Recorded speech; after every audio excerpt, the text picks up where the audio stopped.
Dimanche 14 mai 2023, bonsoir à toutes et à tous et bienvenue dans ce premier numéro du JT des JT, une édition qui résume l'actualité de la semaine. À la une de ce journal, l'ex-ministre des Infrastructures et des Transports du Bénin, Hervé Herromin, peut reprendre désormais son siège de député au Parlement.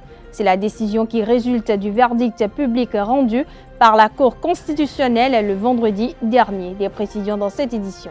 Le gouvernement béninois a autorisé la mise en œuvre du plan d'action de réinstallation des personnes affectées par les travaux d'aménagement de la corniche est de Cotonou. Une des décisions issues du Conseil des ministres de cette semaine. À suivre dans ce JT les détails de cette décision.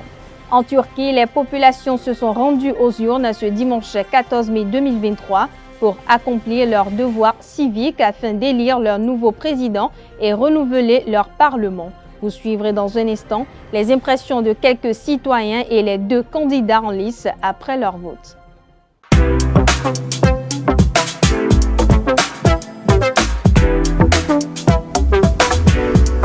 Moi, je suis à ESAE et toi? Moi, je suis en administration des finances à ESAE. Moi, je suis en diplomatie et relations internationales à ESAE.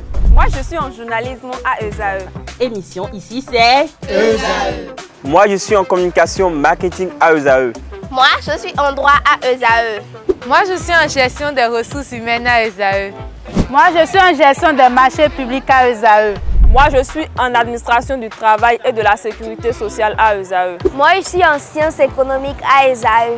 Moi, je suis en banque finance à ESAE. Moi, je suis en administration générale à ESAE. Moi, je suis en audit et contrôle de gestion à ESAE. Moi, je suis en sciences juridiques à ESAE. Moi, je suis en administration générale et territoriale à ESAE. Moi, je suis en transport logistique à ESAE. Moi, je suis en gestion des projets à ESAE. Rejoignez-moi, c'est la meilleure université. Nous sommes à ESAE. Rejoignez-nous. À ESAE, l'excellence a un nom.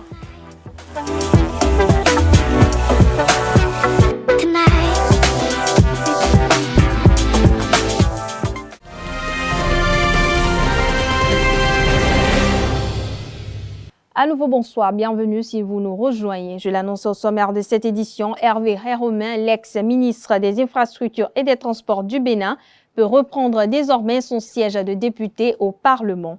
C'est la décision qui ressort du verdict de la Cour constitutionnelle à travers la décision DCC-23-168 du 11 mai 2023, mettant ainsi un terme à sa suppléance à l'Assemblée nationale, assurée par Janvier Yawedéou.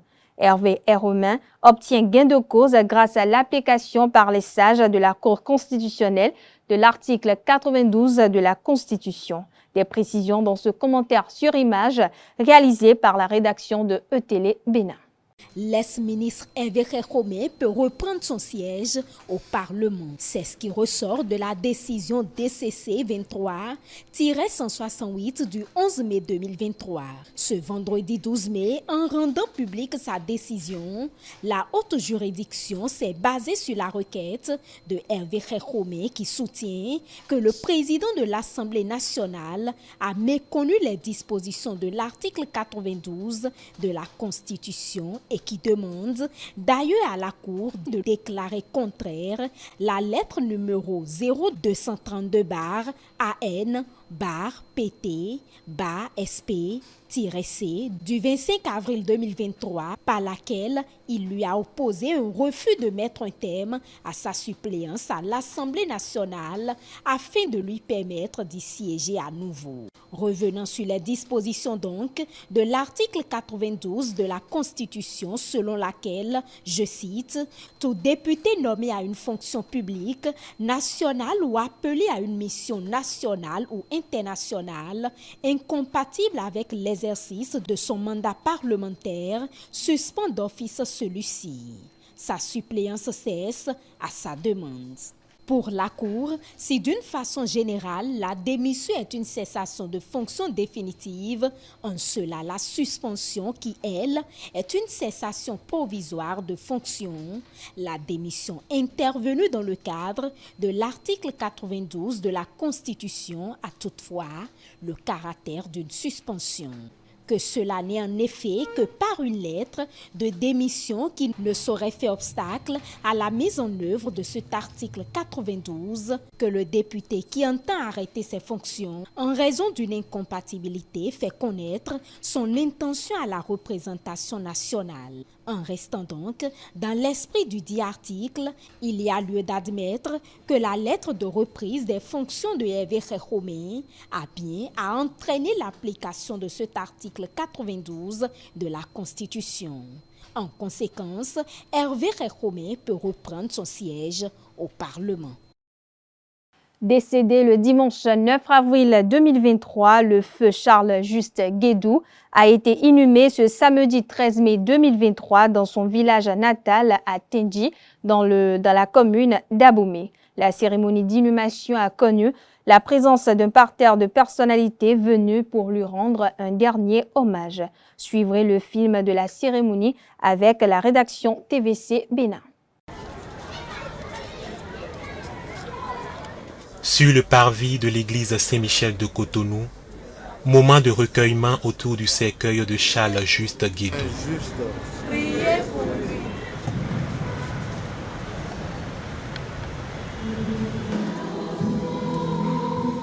S'ensuit son entrée sous les voûtes de la chapelle de l'église. Parents, alliés et amis sont venus rendre, à travers cette cérémonie religieuse, leur dernier hommage à un homme qui a voué sa vie à l'amour et à l'unité. Et c'est comme si Papa Charles Juste nous laissait ce testament spirituel à travers les textes que nous venons d'écouter, où il y a insistance sur l'unité, où il y a insistance sur l'amour. Et on peut bien se demander les bienfaits de l'unité. Dans une famille, l'unité permet le bien-être, le progrès spirituel, le progrès matériel, et l'unité engendre la paix. C'est cette unité que je vous souhaite. Papa s'en est allé, mais il ne vous a pas abandonné. Il s'en est allé vers Dieu pour mieux veiller sur vous.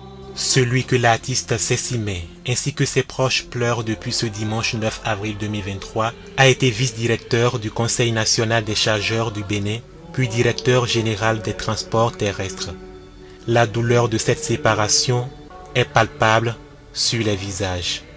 Au nom de la famille Guédou, la chanteuse et fille de l'illustre disparu a invité les uns et les autres à porter le défunt dans leurs prières. Je nous demande, je nous prie de rester en union de prière pour le repos de l'âme de Papa.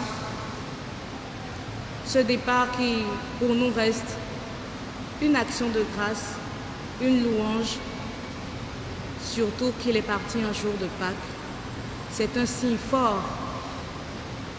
C'est un signe fort qu'il est rentré dans la lumière et qu'il est plus que jamais à nos côtés. Et que nous devons louer le Seigneur et lui dire merci pour tout. Oh mon âme, bénis le Seigneur. Et mon esprit magnifie son nom. Car la mort n'a pas pu le retenir. Après l'absoute, le cercueil de feu Charles-Juste Guédou quitte l'église. Cap a été mis sur Tendji, village natal du défunt, dans la commune d'Abomey pour un dernier office religieux avant l'inhumation ce samedi 13 mai 2023. Le porte-parole du gouvernement, Wilfrid Léandre Rumbedji, a tenu sa séance d'échange hebdomadaire avec la presse le vendredi 12 mai 2023. C'était les locaux du quotidien Le Challenge qui a accueilli la séance d'échange. Les préoccupations étaient de divers ordres, notamment le projet asphaltage phase B1, la journée internationale de la liberté de la presse, le délestage, les attaques terroristes et bien d'autres. À présent, je vous invite à suivre l'intégralité de la séance d'échange. Au cours de la séance d'échange hebdomadaire de ce vendredi 12 mai 2023 avec les professionnels des médias, Les préoccupations ont été de divers ordres. D'abord, l'autorisation de l'asphaltage dans 2 villes du Grand Nokoué en Conseil des ministres, la Journée internationale de la liberté de la presse, le délestage, le projet de la maîtrise de la croissance démographique, les attaques djihadistes et bien d'autres. Pour Calavi et Porto Novo, la procédure avait déjà abouti et les entreprises ont reçu les sites le 1er décembre 2022. Il reste que, pour la qualité du travail, conformément à nos exigences, il fallait mettre en place les missions de contrôle et de surveillance pour que, au premier jour où l'entreprise démarre, le contrôle et la surveillance suivent, afin qu'il n'y ait pas de malfaçon à rattraper après. Il a ensuite apporté quelques précisions sur le programme d'assainissement fluvial de Cotonou, PAPC. L'objectif final, c'est qu'à la fin de ce quinquennat, la ville de Cotonou soit une ville assainie, soit une ville propre, soit une ville où la mobilité est facilitée et où l'on conjugue idéalement au passé les questions d'inondation. Et donc, asphaltage et PAPC se complètent. Et les villes qui avaient bénéficié de la première phase d'asphaltage, mais qui ne sont pas dans la deuxième phase, ont le programme d'assainissement des villes secondaires. Les raisons des délestages observés actuellement au Bénin ont été énumérées lors de ce rendez-vous d'information. En 5 ans, nous sommes passés de 0 à 60% minimum de couverture de nos besoins. Il reste encore au moins 40% que nous cherchons auprès des voisins. Et il arrive aussi que compte tenu de leurs difficultés structurelles ou ponctuelles, ces fournisseurs cessent de nous ravitailler. Nous savons quels sont les besoins, donc nous aurons à terme 150 MW de solaire ou de photovoltaïque pour accompagner ce qui était là. Et en plus, nous avons la nouvelle centrale qui est prévue au PAG et pour laquelle les diligences sont en cours. Il revient ici sur les compassions du gouvernement à l'endroit des familles éplorées lors de l'explosion des mines à Kaobagou et l'explosion de Tofo. J'avais déjà exprimé les compassions et la douleur du gouvernement et de son chef à la nation et aux familles éplorées. Je les réitère parce que c'est douloureux. À Kaobagou, nous avons perdu une quinzaine de nos concitoyens dans des conditions effroyables parce que c'est criminel. Lorsque la poudre se libère des cartouches, la chaleur peut faire même que ça parte. La mouille peut faire que ça parte. C'est arrivé, nous déplorons cela. Mais nous disons, heureusement que nous avons dégagé Cotonou et les environs. Parce que vous imaginez, si un tel accident se produisait au Kangezo, si les 600 tonnes étaient à Tofo et avaient explosé, peut-être qu'il n'y aurait plus personne à Tofo aujourd'hui. Donc l'anticipation dont le gouvernement et son chef ont fait preuve nous a permis d'éviter des drames, mais nous déplorons ce qui est arrivé. Et ce sens d'anticipation fait que, je vous le réitère, ainsi que je l'avais dit, même Tofo est préposé à devenir une académie militaire. Donc il y a des travaux qui vont se faire là. Ce qui est arrivé va sans doute accélérer les choses, mais c'était déjà prévu au PAG et ça va être fait. Il est à signaler qu'il n'y aura pas le conseil hebdomadaire des ministres le mercredi 17 mai prochain pour des raisons de voyage du chef de l'État Patrice Talon à Nyon en France. Le collectif des pharmaciens du Bénin a tenu le mercredi 10 mai dernier une assemblée générale pour s'auto-évaluer, évaluer et faire le point de l'année écoulée. Durant toute une journée de travail, des centaines d'acteurs venus de tout le Bénin et divers partenaires ont renouvelé leur engagement pour le développement du secteur pharmaceutique et sanitaire au Bénin. Voici le compte-rendu de la séance. Assemblée générale ordinaire des pharmaciens du Bénin en présence de centaines d'acteurs venus de tout le Bénin et divers partenaires pour s'auto-évaluer, évaluer, faire le point de l'année écoulée et se projeter. Ainsi, partenaires et acteurs ont, durant toute une journée de travail, renouvelé leur engagement pour le développement du secteur pharmaceutique et sanitaire au Bénin. Le Conseil national a choisi ce jour pour vous rendre compte du point d'exécution de la mission que vous nous avez confiée pour l'année 2022. Nous vous remercions pour avoir fait massivement le déplacement de ce jour.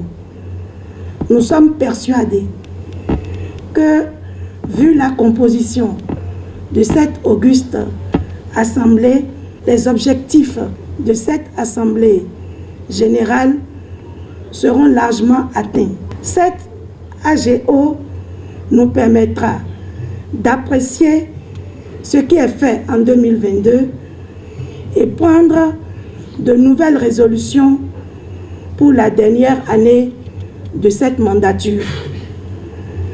Chers partenaires de l'Ordre des pharmaciens, je veux nommer l'UNFPA, Nova Pharma, MTN Bénin, Medaclic. Trouvez ici l'expression de notre gratitude. Conscient d'une part des défis et difficultés auxquels le domaine pharmaceutique fait face et d'autre part des avancées technologiques et du monde numérique, notre ambition est de conduire le progrès numérique de l'Afrique et d'offrir à chaque citoyen béninois les bénéfices d'un monde nouveau connecté. C'est d'ailleurs dans ce cadre que notre département MTN Business, depuis bientôt 1 an, met à votre disposition, grâce au partenariat avec l'Ordre national des pharmacies du Bénin, nos solutions digitales à des coûts préférentiels pour vous accompagner dans votre transformation digitale.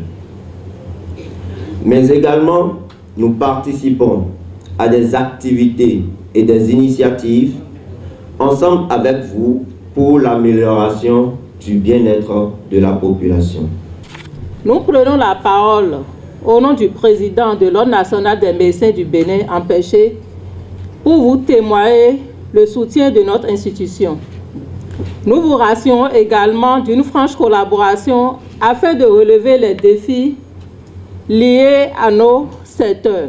Au-delà de la satisfaction des uns et des autres quant au bilan de l'Ordre national des pharmaciens du Bénin face aux défis restant à relever, des vœux ont été formulés pour l'obtention de résultats bien plus probants. Comparativement à 2021 et 2020, nous avons eu beaucoup de progrès. Nous avons finalisé la mise en place des organes de gestion. Les procédures sont mises en place et finalisées.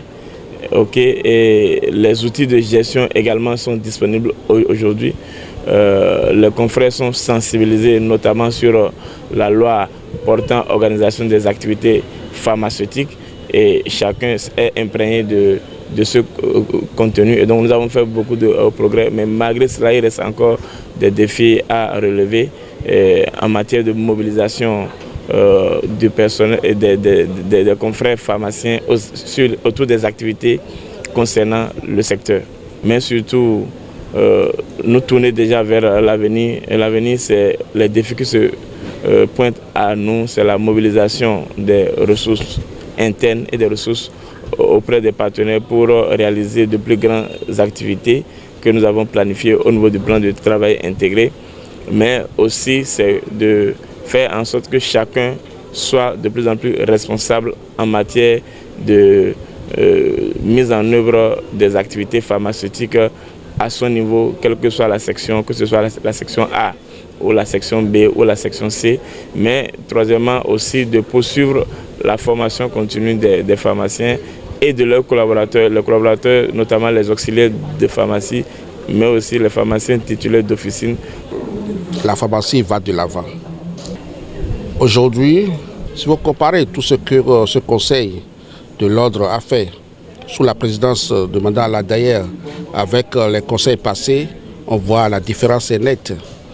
Et vous n'êtes pas sans savoir qu'il avait eu des petits problèmes, il y avait un temps 2 ordres et que c'est tout comme si l'ordre qui est là maintenant depuis 2 ans, 3 ans est un ordre qui est venu mettre fin à la pagaille et prendre les choses en main et a changé beaucoup de choses, les bonnes pratiques officinales, la présence des offices des pharmaciens dans les officines, beaucoup, tout est respecté. Je ne peux qu'apprécier.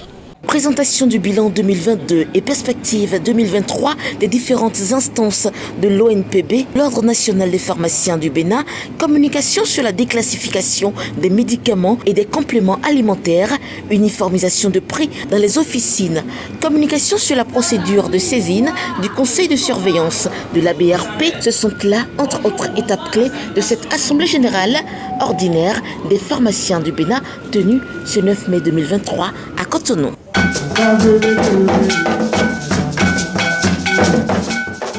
À Parakou, un incendie s'est déclenché dans la matinée du vendredi 12 mai 2023 au marché Zongo dans le 3e arrondissement de la ville. Au bilan, d'importants dégâts matériels ont été enregistrés. Quelles sont les réelles causes de cet incendie? En attendant d'y voir plus clair sur la situation, les autorités de la ville ont effectué une descente sur les lieux pour le constat. Suivez cet élément réalisé par la télévision nationale. Dès l'aube de ce vendredi, un incendie d'origine encore inconnue a consumé plusieurs hangars du marché Zongo de Parakou.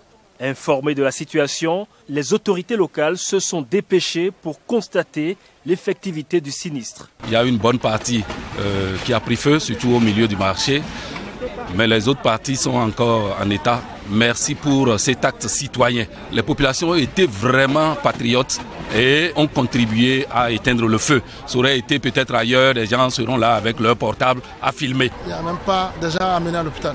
Donc il n'y a pas eu de perte en vie humaine. Nous remercions vraiment à Dieu. Et tout ceci, c'est à cause de la promptitude des intervenants, des populations qui ont alerté le conseil et surtout, n'est-ce pas, les pompiers qui sont venus à temps. Et nous saluons les responsables de la société Sino Hydro qui disposent du matériel pour intervenir pour l'incendie. Ils sont venus avec du matériel et ils nous ont permis de renforcer, n'est-ce pas, les pompiers. Je voulais attirer l'attention de la population et l'attention des autorités pour venir en aide à tous ceux qui ont perdu, parce qu'il y a beaucoup de gens qui ont déposé l'argent dans les conteneurs, ils ont fermé pour ne pas être volés à la maison et tout. Donc aujourd'hui, c'est déplorable. De son côté, la mairie de Parakou s'engage à prendre ses responsabilités en vue de parer à de pareilles situations à l'avenir. Nous devons accélérer et continuer pour mettre toutes les commodités. Les usagers eux-mêmes doivent respecter les normes. Même dans des marchés modernes, il y a souvent des incendies, donc nous ne pouvons pas le prévoir. Mais déjà, vous allez constater que le marché lui-même a été réaménagé parce que les gens étaient même plus coincés que ça. C'est ce qui a peut-être même favorisé à ce que l'on éteigne rapidement le feu. Le marché de Zongo, qui dessert provisoirement depuis 2017 les usagers déguerpis des alentours de l'école urbaine centre, aura désormais toute l'attention des autorités locales. Le gouvernement béninois a autorisé la mise en œuvre du plan d'action de réinstallation des personnes affectées par les travaux d'aménagement de la corniche est de Cotonou. Une des décisions majeures prises en Conseil des ministres de cette semaine. Retour sur cette décision du Conseil des ministres. Regardons. Mise en œuvre du plan d'action de réinstallation des personnes affectées par les travaux d'aménagement de la corniche est de Cotonou. La réalisation de ce projet a abouti au constat que sur une emprise de 40 mètres environ, les limites des voies frappent de servitude de reculement plusieurs domaines, bâtiments et sites de toute nature. Ainsi, 42 sinistrés ont été recensés et l'évaluation de l'incidence financière des indemnisations intégrant les coûts des bâtiments, des clôtures, des plantations, des cultures et autres infrastructures situées dans l'emprise de la corniche a été faite sur la base des documents de référence et de la réglementation en vigueur. Les ministres chargés du dossier veilleront à la mise en œuvre des mesures prescrites dans le cadre de l'indemnisation des personnes concernées. Au titre des autres mesures normatives, il a été adopté le décret portant attribution, organisation et fonctionnement du ministère du Cadre de vie et des Transports en charge du développement durable. Au chapitre des communications, en point 1, exécution de travaux complémentaires dans le cadre de l'aménagement et du bitumage des routes Zanyanando-Banamé-Paouyan et leurs bretelles Kovek-Banamé, Kogede-Zapota. À l'occasion de la construction de ces routes, La nécessité d'exécuter certains travaux confortatifs non prévus au marché s'est révélée indispensable pour sauvegarder l'investissement consenti, assurer un accès plus facile aux riverains et garantir plus de sécurité aux usagers. Les aménagements à faire concernent notamment les ouvrages d'assainissement et de franchissement, le renforcement de la pose de balises et de glissières de sécurité. C'est pourquoi le Conseil y a marqué son accord pour leur prise en charge. La contractualisation pour les missions de contrôle et de surveillance du projet asphaltage phase B1 est actée. L'annonce a été faite le mercredi 10 mai dernier lors du Conseil des ministres. Pour cette phase, 2 villes seulement sont concernées. Il s'agit de Abomey-Calavi et Porto Novo. À travers cette contractualisation, le gouvernement entend veiller à une exécution des travaux. À ce propos, je vous invite à suivre à nouveau le porte-parole du gouvernement, Wilfried Léandre Ngbeji. Contractualisation pour les missions de contrôle et de surveillance des travaux d'aménagement des voiries primaires, secondaires et tertiaires dans les villes d'Abomey-Calavi et de Porto Novo, asphaltage phase B1. Après la phase de sélection des entreprises, la remise des sites est intervenue le 1er décembre 2022. Les lots déjà attribués portent sur un linéaire de 25 km 98 pour la commune d'Abomey-Calavi et de 21 km 60 dans celle de Porto Novo. Sont notamment pris en compte dans ces deux communes les axes ci-après. Abomey-Calavi, voie pavée Parana, Carrefour Séminaire, Carrefour Aïtcheji, Carrefour Satellite, Carrefour Zundia, croisement suite rue Kérékou, y compris ses bretelles. RNIE 2, témoin de Jéhovah, domaine du génie militaire. Carrefour Satellite, cité administrative, y compris ses bretelles. École primaire publique à Magassa, Carrefour Séminaire. Rue 300-12, hôpital Saint-Augustin. Voirie cité CNSS. Ceinture du cimetière PK14. Carrefour Ita, Carrefour Tankbe, Carrefour Togudo, Alegleta, etc. Porto Novo. Prolongement de la rue 6, raccordement de la même rue au marché Wando au niveau de la RNIE 1, Porto Novo à Promisérité, et d'Allo 3 de cette rue en traversant la rocade. Continuité de la chaussée côté droit de la rue 3B au niveau de la gare de Pobé. Fin de la voie pavée Carrefour Zinlivali, Carrefour Aelawadje, Pharmacie Tokota, Carrefour Juliana, Rocade, Tokota, Zébé et Bretelle Zunvi, Carrefour Saïzonou. Boulangerie Tchinvier, Centre de santé Tchinvier, Commissariat Djegandaho, Marché Djegandaho, route de Médédionou et prolongement à partir de la fin de la voie pavée Djegandaho, route de la Rocade. Marché Agbokou, CEG Agbokou, nouveau marché, fin de la voie pavée Agbokou, Lopoji. Devanture de la mairie, marché Agbokou, Davier, Carrefour La Liberté, CNPMS, vers Maison Saka, embranchement centre de santé Agbokou, Carrefour chez Nafi.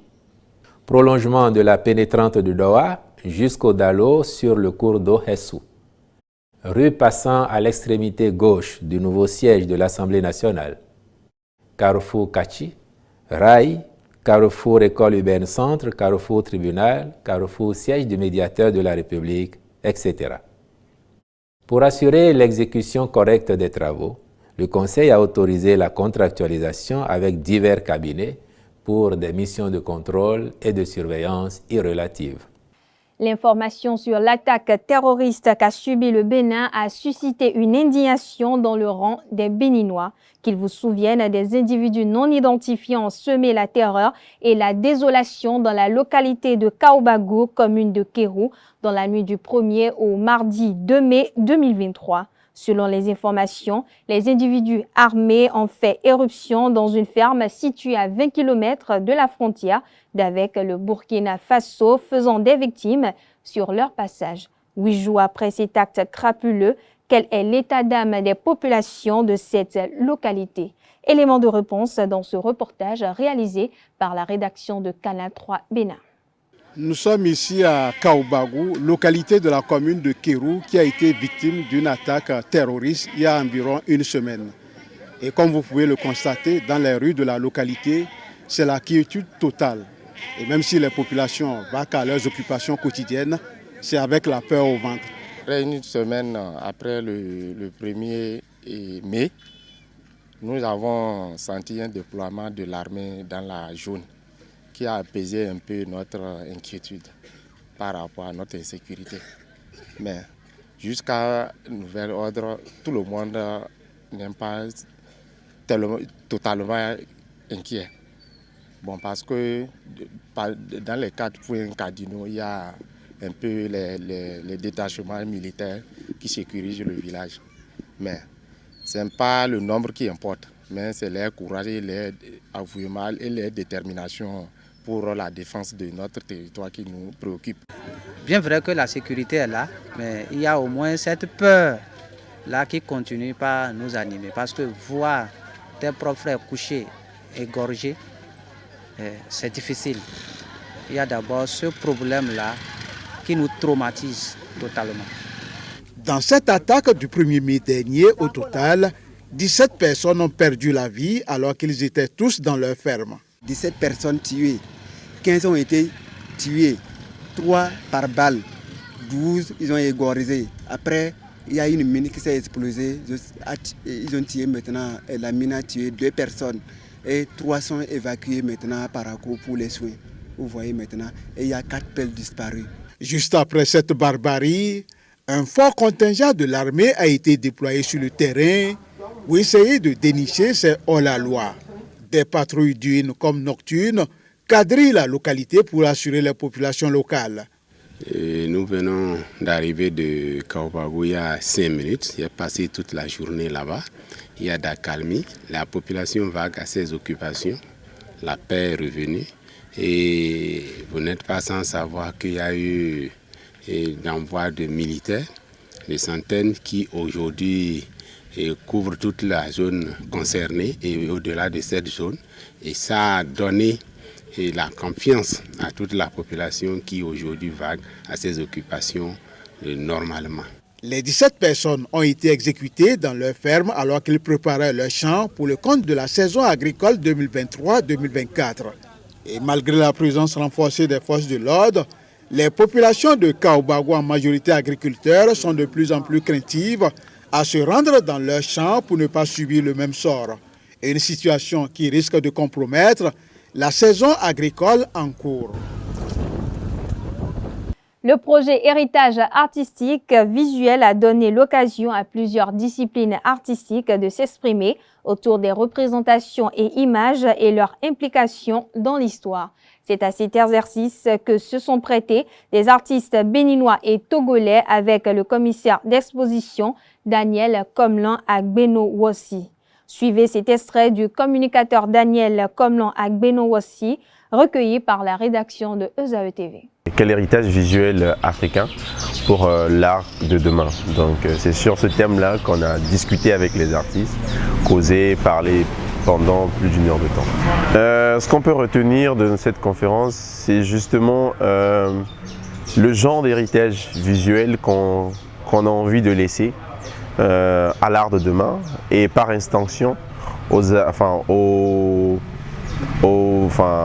futurs, c'est-à-dire aux futurs Africains, aux futurs Togolais, aux futurs Béninois et à toute personne qui pourrait s'intéresser à cette époque qu'on vit dans 10, 20, 30, 40 ans, quoi. Donc qu'est-ce qu'on a envie de laisser comme héritage dans l'art visuel? On a un peu parlé de littérature aussi, qu'est-ce qu'on a envie de... Voilà, qu'est-ce qu'on apprend de cette littérature-là? Comment est-ce qu'on fait pour sauvegarder ces héritages qu'on considère importants à laisser? Je pense qu'il n'y a pas d'art s'il n'y a pas d'héritage visuel. Pour créer une toile, il faut se souvenir de quelque chose, il faut voir quelque chose, il faut puiser l'inspiration de quelque part. Donc l'héritage visuel, c'est tout ce qu'on voit, tout ce qu'on entend, tout ce qu'on lit, tout ce qu'on sent aussi, qui peuvent rentrer dans la création. Donc en tout cas, dans notre définition de l'héritage visuel, c'est ce que ça veut dire, c'est ce que ça sous-entend. Des artistes qui travaillent sur l'héritage visuel, justement, ça c'est questionner dans leur travail ce qu'ils ont reçu comme héritage, ce qu'ils ont appris, ce qu'ils ont entendu, ce qu'ils ont comme expérience et qu'ils jugent intéressant de retransmettre à travers leur création qu'ils font. Et surtout aussi, c'est dans une optique de perpétuation, de laisser des héritages, justement. Donc, on en a reçu des plus âgés, des plus anciens d'une certaine époque. Et aujourd'hui, on a envie de créer pour retransmettre plus tard.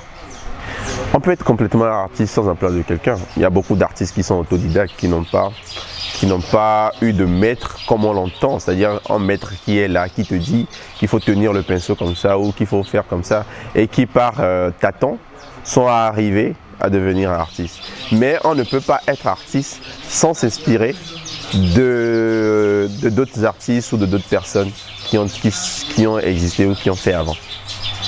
Comme ça, nous on va parler de Mahou et de Lisa, chaque peuple, et c'est comme un peuple de la mer qui te parle de forêt. Tu ne peux pas, quelqu'un qui est né au bord de la mer, qui a grandi au bord de la mer, ne peut pas mieux te parler de la forêt que quelqu'un qui est né dans la forêt, qui a grandi dans la forêt. On est d'accord? Sauf si lui aussi après, il fait un stage dans la forêt. C'est autre chose. Mais quelqu'un qui est né, fondamentalement né dans la forêt et qui a grandi dans la forêt, parlera mieux certainement de la forêt que quelqu'un qui est né de la plage. Et justement, celui qui est né dans la forêt ne peut pas mieux te parler de la pêche que c'est quelqu'un qui est né, par exemple quelqu'un qui est né à Ganvier. Est-ce que moi je peux lui parler de lac ou je peux lui parler de l'eau, de la pêche, de comment on fait pour vivre sur l'eau? Non. Donc ce sont des choses qu'il faut essayer de se regarder. Pardon? Non, il n'y a pas Ganvier au Togo. Il y a village de la Custe. Village de la Custe. Non. Village construit sur l'eau. Comme Ganvier.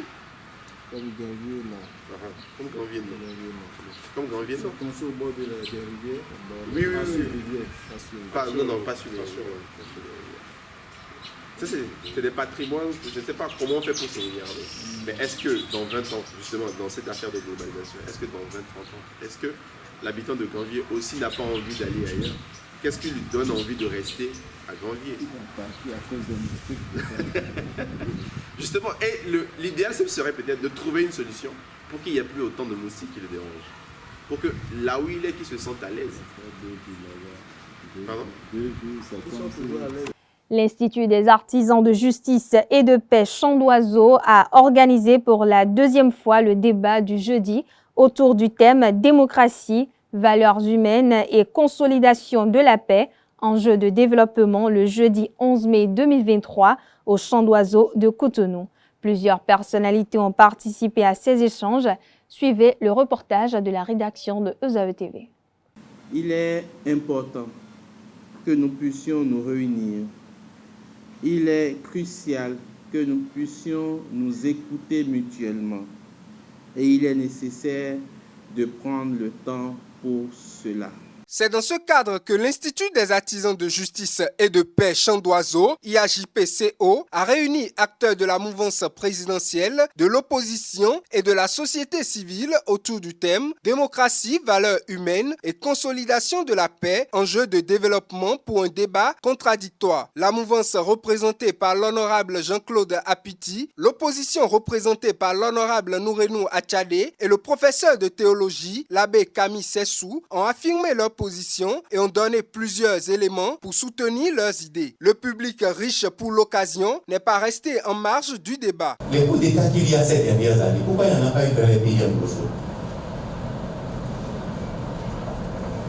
Est-ce que ça veut dire que dans les pays anglophones, la gouvernance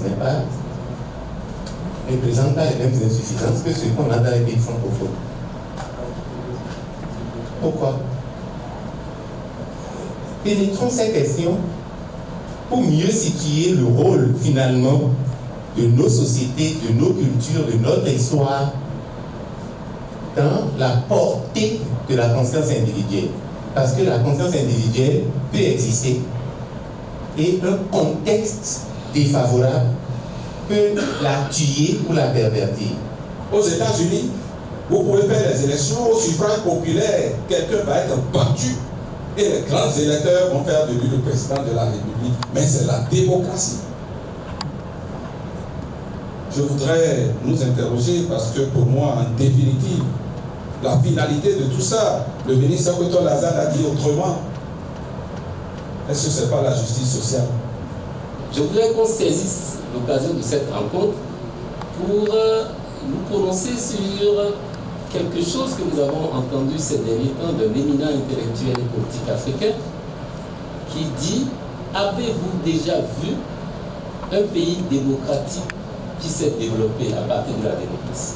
Les différentes interventions ont nourri le débat qui a réussi à accorder tous les acteurs sur la même position, celle de respecter la démocratie. Une assertion forte que j'aimerais partager avec l'assistance, c'est peut-être l'insistance sur la nécessité de respecter les principes fondamentaux de la démocratie. Et ces principes fondamentaux s'appuient sur des valeurs universelles. Ces valeurs universelles valent, à mon avis, en tout temps. Quels que soient les aménagements qu'on puisse faire, ce sont des principes intrinsèques qui touchent à la liberté des personnes. Et il n'y a pas lieu de transiger sur, par exemple, les libertés publiques. Les valeurs humaines constituent l'épine dorsale de tout ça. Parce que tout ce que nous disons, qu'on parle de démocratie, qu'on parle de paix, qu'on parle de développement, tout tourne autour de l'homme. Tout se fait pour l'homme. Donc c'est l'homme l'élément central de toutes ces assertions. Et je pense que une bonne politique démocratique place l'homme au cœur des actions politiques et prend l'homme dans son social comme vecteur de développement. C'était le président Yahya Boni qui avait l'habitude de dire: quelle est cette démocratie qui ne nourrit pas? Une démocratie doit pouvoir nourrir ses enfants. Et je pense que c'est d'autant plus important qu'ils sont liés là. Je pense qu'ils sont liés là la nécessité du développement que doit pouvoir induire toute démocratie. Mais développement, il ne peut avoir, développement qui est un enjeu, il ne peut avoir de développement que dans la vérité que j'appelle valeur humaine. La vérité se puise dans les valeurs humaines et la consolidation de la paix. Consolidation de la paix, vérité et développement. Ces notions se tiennent la main et avancent ensemble. Les acteurs ont convergé leurs idées afin d'apporter davantage au développement national. Les réflexions continuent et s'ouvrent désormais sur des siècles de réflexion. Prochaine activité sur le thème démocratie, valeurs humaines et consolidation de la paix, enjeu de développement. L'infidélité dans un couple est un acte qui s'observe autant chez les femmes que chez les hommes. Quelques citoyens béninois rencontrés dans la ville de Cotonou se prononcent sur les causes et conséquences ainsi que des conseils. Des propos recueillis par une équipe de la rédaction de EZAE TV. Les causes sont multiples. Il y a la pauvreté, il y a le fainéantisme, il y a la méchanceté, la haine. Il y a plusieurs causes. Parce que tu t'es marié et tu ne fais rien, tu ne veux pas aller travailler, tu ne veux pas aller ramener de ressources là. Et c'est seulement la femme qui fera tout, c'est la femme qui est papa, qui est maman. Alors là, 30 à 20% sont des maris, des hommes qui ont cette chance-là. Sinon, la majorité de ces femmes-là vont vadrouiller. Tu fuis tes responsabilités aussi de père de famille, c'est-à-dire c'est toi qui devais nourrir les enfants, c'est toi qui devais prendre soin de tout. Les engagements préliminaires instruire les enfants, nourrir les enfants, se vêtir, se nourrir, se loger, les 5 besoins fondamentaux de l'homme. Si tu en manques tout ça, la femme peut être infidèle parce qu'elle ne peut pas voir ses enfants mourir de faim. Elle va poser des actes d'infidélité pour se nourrir, d'abord elle-même, et chercher à nourrir ses enfants. De la timbo, nous de la timbo, nous comptons nos couleurs quoi. Yo y me debo, yo jomo, nous comptons nos couleurs. Donc il y a quoi doit soit pour Romeo et lève mon melevo. Kabi me quoi y pona ebo, lève mon biofine. Et quand on hendak bewa Romeo, nous on hendak bede bo parce que pour dem nous do di dafok bede, bono gwa Romeo non do nous konya. Ani sunu di madasi. Ba lo nfanu ya. Honu ya ma odo kwa ya, ani mo gogo da ho no julo wa. Ani mo yonu vobo mo no julo wa. Honu ya amu azodin. Mo ado kwa pere ha bo kwa la lo me gbonu we o. Fine gogo da ho na julo re. Fine yonu vobo na julo re. Ba yonu odo ko gbe no ya yonu we ko gbe o. Ba yonu odo ko gbe bo di aha ho kaka bo ma oblo bo. Alors nous afanu yo et sont considérés nous parce que edo gogo a. C'est parce que émiant, c'est parce que edo forme. Nous on infidélité à son 5 côtés on est. Elle soit avec tel monsieur, on l'a vu avec tel monsieur. Non, c'est pas ça. Pour que ta femme ne regarde pas ailleurs, prends soin d'elle. Fais de ton mieux. Pour qu'elle sache qu'elle a fait. Pour que le monde sache qu'elle a fait. Pour que l'environnement sache que ce monsieur se défend. En dehors de ça, le reste peut venir. Dans le cas contraire, nous accuserons les femmes d'infidélité. Non, on s'est dit que nous gagnons, nous ne trouver. Mais quoi que nous fassons, nous va trouver dans fa. Si nous bien bloqué vous. Mais nous tu en bloqué vous. Quoi que nous fassons, nous ça nous fassons. Beni nous pour nous quoi situer pour. Ah en bas yon tout. Mais tu as situé do. Bon désordre bloqué tout mais. Bon ba mais bon. Bon boîte bon yo. Et il y a quelqu'un a des problèmes. Et le mon bovier non l'air mais do ça nous yo. Et ouais nous a pour casser. Tu es homme. Et ta femme, moins de choses, tu commences par l'énerver, tu commences par crier sur elle. Tu lui parles comme elle est ta bonne. En tout cas, elle se sent chosifiée. Elle se sent plus désintéressée.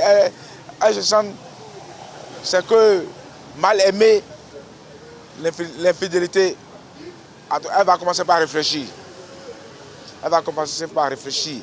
Et lorsqu'elle va poser le problème à l'une de ses copines qui n'a pas de mari, qui n'est pas sous un toit, alors là, bonjour les dégâts. Certains vont poser le problème du foyer à des amis, à des choses là. Et ceux-là profitent de ça pour créer l'infidélité dans les foyers. C'est-à-dire, l'ami auquel tu as parlé de ça, tu le prends comme médiateur, c'est lui qui devient celui qui se couche avec la femme. Le frère, même père, même mère, à qui tu as posé ça veut régler la chose. Rentre dans ce décor, vu que la femme est un sexe faible, il rentre dedans et voilà. C'est ce que nous vivons dans notre pays aujourd'hui, dans notre sous-région aujourd'hui. Donc, quoi qu'en soient les circonstances, quoi qu'en soient les problèmes qu'elles ont, elles n'ont qu'à essayer.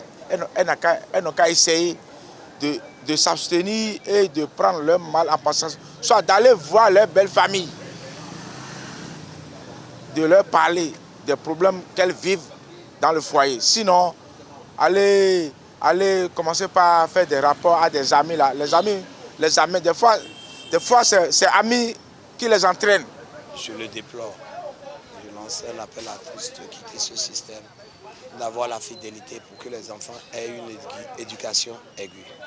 Le Club des planificateurs et économètres CPE a organisé le samedi 13 mai 2023 son assemblée générale ordinaire de l'année 2023. Cette assise a permis aux membres d'échanger sur les programmes d'activité du club pour les prochaines années. Ferdinand Huejo, président du club, nous dévoile ce programme, une réalisation de la rédaction de ESAE TV. Comme l'a dit le professeur Labayon Eka lors de nos ateliers, il dit ne pas planifier, c'est planifier l'échec. Et nous sommes des planificateurs, nous sommes des statisticiens, nous sommes des économistes, économètres. Pour les 3 prochaines années à venir, c'est-à-dire la mandature 2023-2026, nous avons décidé de nous doter du cadre programmatique des activités, qui est le CPA du CPE.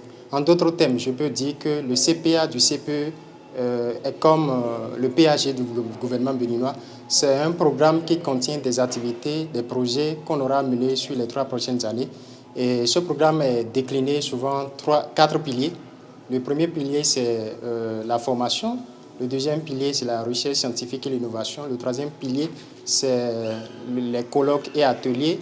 Et le dernier pilier, c'est l'action sociale et culturelle. Le cadre programmatique des activités, en abrégé CPA, est intitulé « Révéler la planification et l'économétrie à travers le renforcement du capital humain de la jeunesse ». Vous savez, aujourd'hui, pour avoir un bon emploi, pour avoir un bon travail, il faut avoir une formation de qualité. Et pour cette formation de qualité, il faut vraiment se renforcer. C'est vrai que notre système universitaire présente beaucoup de lacunes, nous en sommes conscients. Et c'est la raison pour laquelle le CPE a été créé pour accompagner les jeunes dans le renforcement des capacités afin qu'ils puissent renforcer de façon considérable leur résilience sur le marché du travail. Donc, par exemple, le CPA, il y a des activités imminentes. Il y a la journée scientifique du Club des planificateurs économètres où nous allons inviter des personnes venues présenter des résultats sur des thématiques précises. Ces thématiques qui portent en réalité de façon générale sur le Bénin. Des résultats seront discutés entre participants. Nous avons également la 2e édition de l'école d'été d'économétrie qui nous permet en réalité de renforcer la capacité des participants pendant un mois et demi. Et ça leur permet en réalité de leur donner, d'augmenter leur chance sur le marché du travail. J'aimerais citer Tichken Jaffa Koli qui dit rien ne va changer tant que nous-mêmes nous changeons les choses. Donc je voudrais lancer un appel vibrant et vrombissant à toute la jeunesse béninoise aujourd'hui qui pense que rien ne peut se faire. Je pense qu'en 2 ans, nous avons montré que quelque chose peut se faire. Nous avons organisé l'école d'été d'économétrie de la première édition qui a rassemblé environ 150 participants et ils ont été satisfaits à la fin de cette école et nous ont demandé à ce qu'on puisse pérenniser l'événement pour les fois à venir. Donc nous avons beaucoup d'initiatives et nous pensons qu'aujourd'hui, on peut dire qu'il est possible aux Béninois de dire que la jeunesse est capable de se mettre ensemble pour apporter de façon considérable et significative un développement à notre pays. Aristidina Haïfa, membre du club des planificateurs économètres CPE, a rappelé les fondements du CPE ainsi que les activités déjà menées. Des propos recueillis par ESAE TV. Le CPE, comme vous l'avez dit, est le club des planificateurs économètres qui a commencé ses activités le 8 mai 2021. C'est un creuset qui rassemble non seulement les économètres et les planificateurs, mais aussi les statisticiens, les économistes, les démographes autour d'objectifs de court, moyen et long terme. Et ces acteurs-là partagent une vision commune. Cette vision est de mettre la planification et l'économétrie au service du développement. L'objectif du CPE est entre autres de renforcer les compétences des acteurs des différents domaines, statistiques, planification, économétrie, économie, de renforcer leurs compétences en économie, en économétrie, en analyse de données et tout ça, dans le but de leur offrir une résilience dans le marché de l'emploi. Le CPE intervient dans différents domaines. Nous intervenons dans plusieurs domaines, à savoir l'économétrie, la planification et la gestion des projets, le développement local et régional et le suivi et l'évaluation des politiques publiques de développement. Depuis le 8 mai 2021 jusqu'à maintenant, plusieurs activités ont été menées par nous, par le club CPE. Il s'agit entre autres de 18 ateliers de formation, 2 écoles d'été d'économétrie, dont une à Cotonou et l'autre à Parakou. L'opération Sauvons l'enseignement supérieur au Bénin qui a abouti au développement de la plateforme e-Teaching Evaluation. Qu'est-ce que la plateforme e-Teaching Evaluation? C'est une plateforme en cours de développement qui va permettre aux étudiants d'évaluer leurs professeurs et vice-versa, afin d'améliorer le système éducatif surtout dans le milieu supérieur au Bénin. Hors de nos frontières, en Turquie, les populations se sont rendues aux urnes ce dimanche 14 mai 2023 pour accomplir leurs devoirs civiques. Au total, 64 millions d'électeurs sont attendus pour élire leur nouveau président et renouveler leur parlement. À ce propos, je vous invite à suivre respectivement les impressions après vote de quelques citoyens et des 2 candidats en lice pour ces élections présidentielles. Dès 8 h du matin, les Turcs sont déjà nombreux à faire la queue devant les bureaux de vote. Les 64 millions d'électeurs doivent élire leur nouveau président et renouveler le Parlement. Ce qui est important dans cette élection, c'est de ne pas diviser la Turquie. J'espère que cela continuera ainsi. Tout le monde essaie de gagner sa vie. Nous voulons la démocratie. Nous voulons un pays intégré dans le monde. Voilà ce que nous voulons. Les 2 principaux candidats, le président sortant Recep Tayyip Erdogan et le chef de l'opposition Kemal Kılıçdaroğlu, sont au coude à coude dans les sondages. Tous 2 se sont exprimés après avoir voté. La démocratie nous a manqué à tous. Il nous a manqué d'être tous ensemble, de nous embrasser. Vous verrez, le printemps va revenir dans ce pays, si Dieu le veut, et il durera pour toujours. Je souhaite devant Dieu, après le comptage des voix ce soir, un futur bénéfique pour le pays et pour la démocratie turque. Il est primordial que tous les électeurs votent sans problème jusqu'à 17 h pour démontrer la force de la démocratie turque. Dans la région dévastée par le séisme, des conteneurs ont été installés un peu partout pour s'assurer de la bonne tenue du scrutin. Mais pour de nombreux habitants, l'élection réveille des souvenirs difficiles. C'est très douloureux d'être de retour ici pour voter et de me souvenir de tout ce que nous avons perdu. Je revis tout ça aujourd'hui. Le séisme a influencé mon vote, le désespoir, l'impuissance, voir tous ces cadavres, tant de douleurs et de pertes. De nombreux observateurs ont également été déployés un peu partout dans le pays pour s'assurer de la bonne tenue de l'élection. Les résultats seront connus tard dans la soirée. Pour être élus au premier tour, les candidats doivent recueillir plus de 50% des voix. Si ce n'est pas le cas, un second tour sera organisé le 28 mai. Voilà, chers internautes, ainsi prend fin cette édition. Merci de nous avoir suivis. À très bientôt pour le même plaisir.